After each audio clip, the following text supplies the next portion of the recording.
Lionel Messi ആണോ അതോ Cristiano Ronaldo ആണോ വേൾഡിലെ ബെസ്റ്റ് പ്ലെയർ എന്ന് നമ്മൾ നോക്കും. അപ്പൊ നമ്മൾ പല സ്റ്റാറ്റ്സ് എടുത്ത് കമ്പയർ ചെയ്യുമ്പോൾ അതിൽ പ്രധാനപ്പെട്ടതാണ് UCL ട്രോഫി. റൊണാൾഡോക്ക് 5 ട്രോഫി, മെസ്സിക്ക് 4 UCL ട്രോഫി എന്നായിരുന്നു ഇതുവരെയുള്ള ചാമ്പ്യൻസ് ലീഗിന്റെ കണക്ക്.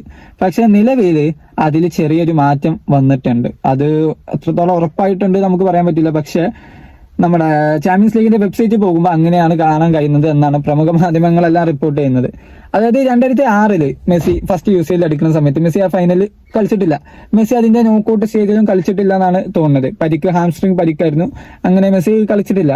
ഇതുകൊണ്ട് തന്നെ ഇപ്പോൾ നിലവിൽ UEFA അനുസരിച്ച് മെസ്സിക്ക് 3 ചാമ്പ്യൻസ് ലീഗ് ടൈറ്റിൽ മാത്രമാണ് ഉള്ളത് എന്നാണ് മാധ്യമങ്ങളൊക്കെ റിപ്പോർട്ട് ചെയ്യുന്നത്.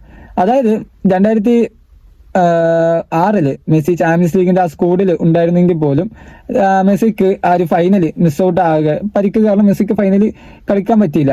സോ ആ ഒരു ലിസ്റ്റിൽ നിന്ന് മെസ്സിയെ ഒഴിവാക്കിയിട്ടുണ്ട് എന്നുള്ള കാര്യം നമ്മൾ ഡസാനിലെ ഡസൻ ഫുട്ബോൾ അടക്കമുള്ള ആളുകൾ അതിന്റെ റിപ്പോർട്ട് കാര്യങ്ങളൊക്കെ ചെയ്തിട്ടുണ്ട്. ഓക്കെ, അപ്പോൾ ഇനി ഇത് ഉറപ്പിക്കാവെന്ന് ചോദിച്ചാൽ ഞാൻ ChatGPT ഇട്ട് നോക്കിയിരുന്നു. അപ്പൊ അവരൊക്കെ പറഞ്ഞത് മെസ്സിക്ക് 4 ചാമ്പ്യൻസ് ലീഗ് തന്നെയാണ് എന്നുള്ള കാര്യമാണ്. ഏതായാലും ഇതിൽ കൺഫർമേഷൻ ഒന്നും കൂടി വരാനുണ്ടാകും. എന്തെങ്കിലും ഒന്നെങ്കിൽ ഇല്ല പറയണം, അല്ലെങ്കിൽ ഉണ്ട് എന്നുള്ള രീതിയിൽ സംഭവങ്ങൾ വരണം. അങ്ങനെ വന്നാൽ ഏതായാലും നമ്മൾ വീഡിയോ ഒക്കെ ചെയ്യേണ്ടതുണ്ട്. ഏതായാലും നിലവിൽ ചാമ്പ്യൻസ് ലീഗിന്റെ വെബ്സൈറ്റിൽ ഇത്തരത്തിലാണ് കാണിക്കുന്നത് എന്നുള്ളത് മാധ്യമങ്ങളെല്ലാം റിപ്പോർട്ട് ചെയ്യുന്ന കാര്യമാണ്. എന്താണ് നിങ്ങൾക്ക് തോന്നുന്നത്? നിങ്ങളുടെ അഭിപ്രായം താഴെ കമന്റ് ചെയ്യുക. അതുപോലെ തന്നെ കോമന്റ്സ് കാര്യങ്ങളൊക്കെ ഉപകാരപ്പെടുന്നു എന്നുണ്ടെങ്കിൽ ലൈക്ക് ചെയ്യുക, ചാനൽ സബ്സ്ക്രൈബ് ചെയ്യുക.